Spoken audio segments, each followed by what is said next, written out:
The vast emptiness of space lit up with flashes of plasma fire. What had begun as a standard border patrol for the Galactic Empire's 7th Armada had descended into chaos. Across the tactical displays of 200 Imperial warships, a single vessel, impossibly small and unmistakably human, danced between their formations, leaving destruction in its wake. "Admiral, the human vessel has taken down 3 more cruisers," reported Lieutenant Krill, his scaled fingers trembling as they moved across the control panel. "That's 15 ships lost in under 20 minutes. Admiral Vax stared at the holographic battlefield display, mandibles clicking in agitation. The Empire had ruled unchallenged for 8,000 years. Their technology was superior, their numbers overwhelming. Yet here they were, being systematically dismantled by a lone human ship. "Impossible," Vax muttered. "Humans are primitives. Their homeworld was only discovered 50 cycles ago, but the evidence was undeniable. A small human vessel, designation *HSS Defiant*, moved unlike anything the Empire had encountered. It anticipated their attack patterns, exploited weaknesses in their formations no one had previously identified, and wielded weapons that bypassed their strongest shields. "Admiral, incoming transmission from the human vessel," Krill announced. The view screen flickered to life, revealing Captain Tom Miller, a completely unremarkable human with graying hair and weathered features. Nothing about his appearance suggested he commanded the most lethal ship in the galaxy. "Admiral Vax," Miller began, his tone casual, almost friendly. "I'm offering you one last chance to withdraw your forces and acknowledge Earth's sovereignty." Vax's crystalline eyes narrowed. "The Empire does not negotiate with primitives. Your single ship, however impressive, cannot hope to defeat our entire armada." Miller smiled. It wasn't the reaction Vax expected. "You still don't understand what you're facing, do you?" the human asked. "Let me educate you." The transmission ended abruptly. Moments later, 5 more Imperial destroyers exploded simultaneously. In the engine room of the Defiant, engineer Jack Torres worked frantically, routing power through experimental circuits while artificial gravity fluctuated around him. "Captain, the reality distortion field is at 87% capacity," he reported through the comm. "We can manage 3 more jumps before the core needs cooldown." "Understood," Miller's voice replied. "Make them count." Torres nodded to himself, patting the ship's bulkhead affectionately. The Defiant wasn't supposed to exist.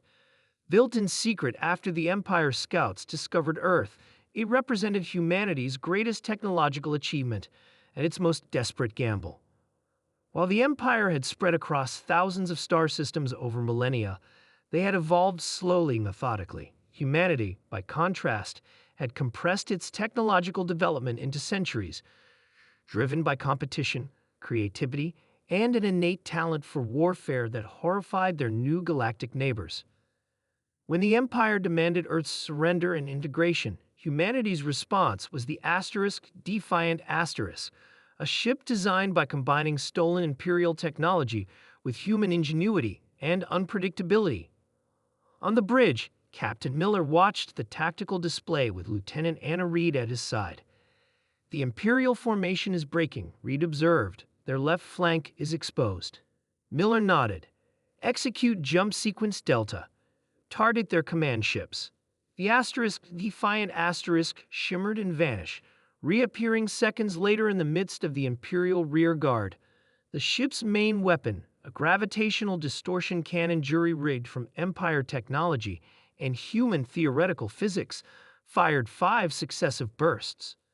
Space itself seemed to fold around the targeted Imperial vessels, their hulls crumpled inward before exploding in spectacular cascades of energy. "Captain," the ship's AI announced, "I've completed my analysis of Imperial communications. Their encryption was more complex than anticipated, but ultimately predictable." "What have you found, Diana?" Miller asked. "This fleet contains the Empire's crown prince," the AI replied. "He's aboard their flagship, observing what was supposed to be a routine display of Imperial might against our primitive civilization." Miller exchanged glances with Reed. "Well, now that changes things." Admiral Vax watched in horror as the human vessel materialized directly in front of the Imperial flagship, a massive dreadnought carrying Prince Zorn, heir to the Imperial throne. All ships protect the flagship, Vax commanded desperately. But the remaining Imperial vessels were in disarray, their formations shattered, their commanders panicking. The human ship fired a different weapon now, not to destroy, but to disable. The flagship's engines went dark, its weapon systems offline. Another transmission from the Defiant Asterisk appeared on screen. "Admiral," Miller said, "I believe we now have the Empire's undivided attention. I'm boarding your flagship with a small team to discuss terms with your prince.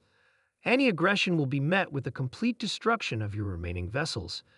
Vax could only stare in stunned silence as the transmission ended. Prince Zorn had never encountered a human before. The creature standing before him in the flagship's grand hall seemed physically unimpressive, yet emanated a confidence that bordered on arrogance.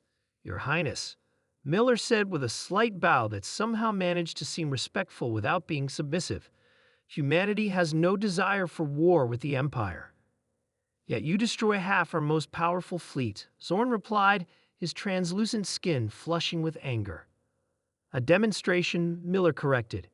"Had we wished to destroy you all, we could have. Instead, we showed restraint." He activated a small projector, displaying recordings of the battle from the Defiance perspective. "One ship, admittedly our best, but still just one, against your armada. Imagine what 100 such ships could do." Zorn stared at the human, his royal training barely containing his shock. What does Earth want? Recognition as a sovereign power, non-aggression pacts, fair trade agreements, the basics of civilized coexistence, Miller replied. "We're not interested in conquest, only in being left alone to develop in our own way." "And if we refuse?" Miller smiled that unsettling human smile again. "Then the next demonstration won't be so restrained." 3 days later, the Defiant returned to Earth orbit, escorting the Imperial flagship. News of the peace treaty spread quickly across human colonies. The Empire had recognized Earth's independence, the first such concession in its 8-millennium history. As Miller stood in the observation deck, watching Earth rotate below, Reed joined him. "They'll be back, you know," she said quietly. "Once they've analyzed our technology, developed countermeasures." Miller nodded. "Probably. But they'll approach with respect next time, not contempt. And by then—" He left the thought unfinished, but Reed understood. By then, humanity would have built not one Defiant but a fleet of them. The age of imperial expansion was over. The age of humanity had just begun.